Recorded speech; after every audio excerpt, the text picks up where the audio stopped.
Right now, dozens of satellites use pulsar timing to navigate through deep space. Neutron stars across the galaxy are being studied, cataloged, mapped, spinning out radio pulses as reliable as atomic clocks. Ask anyone who discovered them. They'll tell you Anthony Hewish. They're wrong. Her name is Jocelyn Bell Burnell, and the story of what she found and what was taken from her is one of the most precise injustices in the history of modern science. Jocelyn Bell was born in 1943 in Lurgan, a small town in Northern Ireland. Her father was an architect who had helped design the Armagh Planetarium and who brought home books on astronomy the way other fathers brought home newspapers. She read them, all of them. By the time she was a teenager, she had already decided the universe was the only subject worth spending a life on. School, however, had other ideas. In 1956, she sat the exam that would determine whether she moved on to grammar school.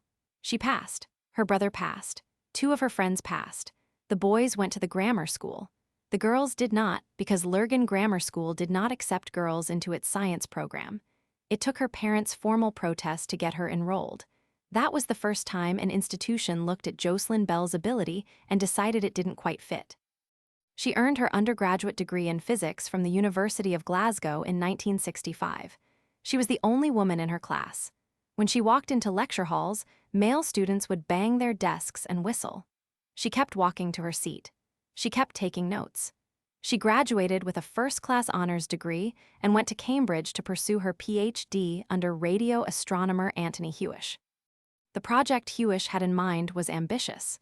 He wanted to study quasars, distant, intensely bright galactic nuclei, by detecting how their radio signals scintillated, flickered, as they passed through the interplanetary medium. To do it, he needed a telescope. Not a dish, but a field. A sprawling, low-frequency radio array spread across 4.5 acres of English countryside in Cambridgeshire. And someone had to build it. That someone, in large part, was Jocelyn Bell. She spent 2 years, roughly half her doctoral program, physically constructing the telescope.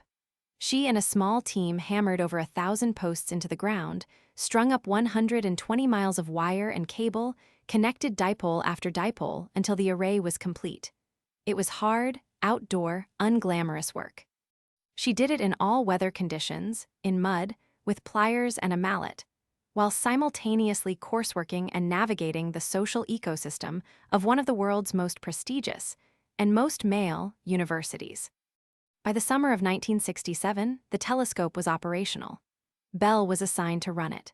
Specifically, she was responsible for analyzing the data it produced, long rolls of paper chart recordings, roughly 30 feet of output per day. She analyzed it all by hand, every day. She was 23 years old, a first-year PhD student, doing the kind of systematic, exhausting work that most people would describe as clerical. And then she noticed something. In August 1967, a tiny anomaly appeared in her data. A smudge. A faint, pulsing signal that didn't behave like anything she'd seen before. It wasn't the smooth scatter of a quasar. It was rhythmic, regular, repeating with a precision that seemed almost mechanical. She noted it. She flagged it. She watched. For weeks, the signal dropped out, the source was moving behind the sun and the telescope couldn't track it. Bell waited. In November, it came back. And this time she was ready. She obtained a faster paper chart recording, the kind that could capture finer time detail, and there it was in crystalline clarity. Pulses of radio waves arriving every 1.3373 seconds. Not approximately. Not roughly. Exactly. Nothing natural was known to pulse that fast with that kind of regularity. Bell brought it to Hewish. His first reaction was skepticism. The signal, he suggested, was probably interference, man-made radio frequency noise bouncing off the Earth or the equipment. Bell didn't think so. She had been watching the signal long enough to know it rose and set with the stars. It was sidereal. It was coming from space. The team gave it a placeholder designation, LGM1, Little Green Men. It sounds whimsical, but it wasn't entirely a joke. The signal was so perfectly regular that a few members of the team, Hewish included, genuinely entertained, briefly, and with appropriate scientific caution, the possibility that it was artificial. An extraterrestrial transmission. Bell herself was less convinced. She later described a private worry. If this turned out to be alien contact, she'd be the PhD student who had to inform her supervisor. She found it more annoying than exciting. What she had actually found was a pulsar, a rapidly rotating neutron star, the collapsed remnant of a massive star that had exploded in a supernova. As it spins, it emits a beam of radio waves from its magnetic pole, sweeping through space like a lighthouse. When that beam sweeps past Earth, we hear a pulse. The reason the pulse is so precise, so metronomic, is that neutron stars are extraordinarily dense. Roughly, the mass of the Sun packed into an object the size of a city, and they lose angular momentum so slowly that they function, effectively, as the most accurate clocks in the universe. Bell didn't know all of this yet. What she knew was that she had something extraordinary. She went back through the chart recordings and found a second source, then a third, then a fourth. 4 pulsing signals, each slightly different in frequency and period. She had not stumbled on an anomaly. She had discovered a new class of astrophysical object. The paper announcing the discovery was published in February 1968 in the journal Nature. The authors were listed in this order: A. Hewish, S. J. Bell, J. D. H. Pilkington, P. F. Scott, R. A. Collins. Hewish first, Bell second. That ordering would matter more than anyone realized at the time. In the years following the discovery, pulsars became one of the most productive areas of research in astrophysics. They were used to confirm predictions of general relativity. They allowed astronomers to measure interstellar distances with new precision. They became the basis for proposals for deep space navigation. A pair of pulsars in a binary orbit even provided indirect evidence for gravitational waves, decades before LIGO made a direct detection. The entire edifice rested on that smudge in Jocelyn Bell's data from August 1967. In 1974, the Nobel Committee in Stockholm awarded the Nobel Prize in Physics to Antony Hewish and his colleague Martin Ryle, who had made separate contributions to radio astronomy. The prize citation for Hewish cited, explicitly, his decisive role in the discovery of pulsars. Jocelyn Bell Burnell was not named, she was not consulted, she was not given a share. She was 24 pages into the acknowledgement section of her own discovery. The reaction from the scientific community was not silence. Sir Fred Hoyle, the prominent and often controversial British astronomer, publicly condemned the omission in the press. He called it a scandal. He argued clearly and specifically that the credit belonged to Bell, who had made the critical observation, recognized its significance, and pursued it when others dismissed it. His objection was noted, then largely set aside. What makes the exclusion particularly difficult to defend is that the Nobel Committee's own criteria are clear. The prize is awarded for discovery, not for designing a research program, not for supervising graduate students, for discovery. And the person who discovered pulsars was Jocelyn Bell. She is the one who noticed the anomaly. She is the one who recognized it wasn't noise. She is the one who went back through the recordings to find 3 more sources. She is the one who put it all in front of her supervisor and said, "Look at this." There are people who argue that Hewish designed the experiment that made the discovery possible, and that is true. There are people who argue that a PhD supervisor's intellectual framework is inseparable from the discoveries made within it, and that argument has some merit. But there is also a documented and recurring pattern in the history of Nobel Prizes where women who made primary, hands-on discoveries were excluded from the recognition awarded to the men who oversaw their work. Lise Meitner, Rosalind Franklin, Qin-Shiung Wu, the names accumulate with a kind of grim regularity. Bell's exclusion fits that pattern.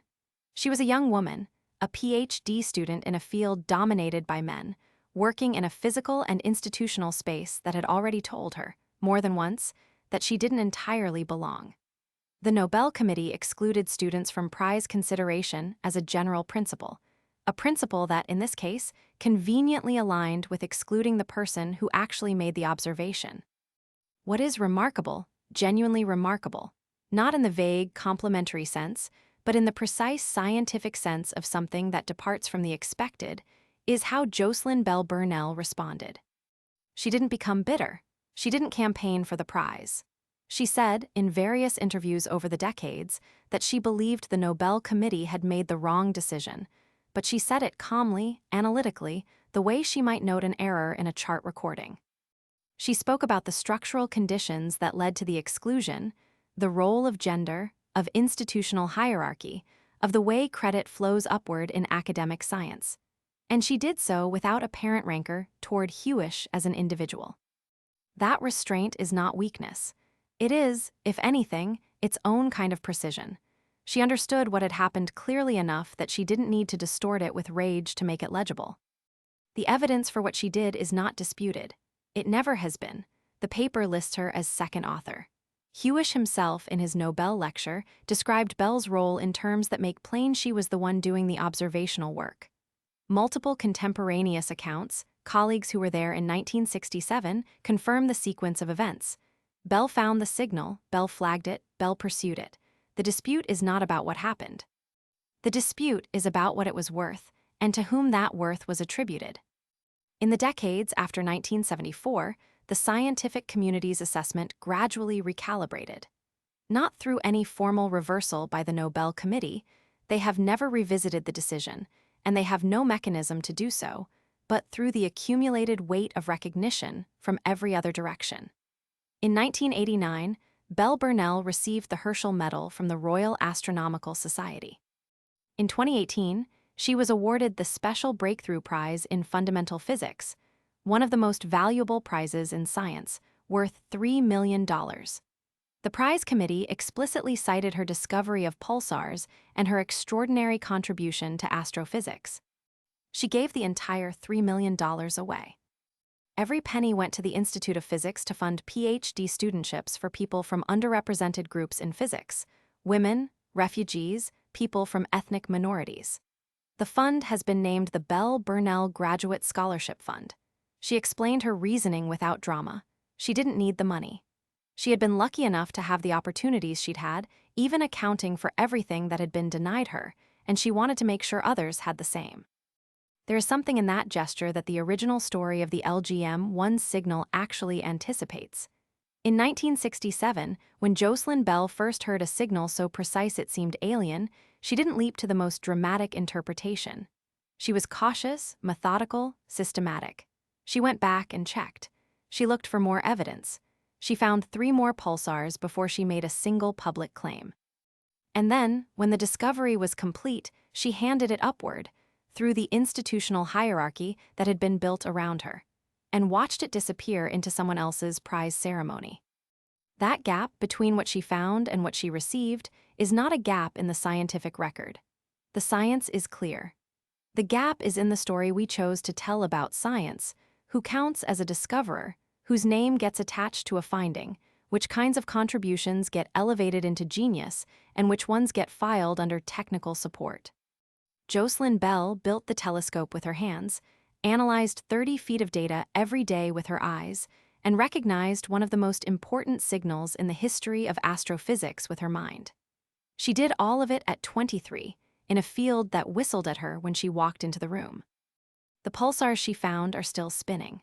The millisecond pulsar timing arrays she helped make possible are now being used to detect the gravitational wave background of the universe, the deep, slow rumble of spacetime being warped by colliding black holes across cosmic history. Her signal, LGM-1, is still there in the archive, 1.3373 seconds, precise as ever, ticking away in the data like a fact that refuses to be misattributed. History has a way of making erasure look like an accident. Jocelyn Bell Burnell's story is a reminder that accidents like this tend to follow a pattern, and that the pattern has a name, and that naming it clearly, calmly, factually, without hysteria, is how you begin to change it. Her name is Jocelyn Bell Burnell. She discovered pulsars. That is not disputed. It has never been disputed. It just wasn't awarded.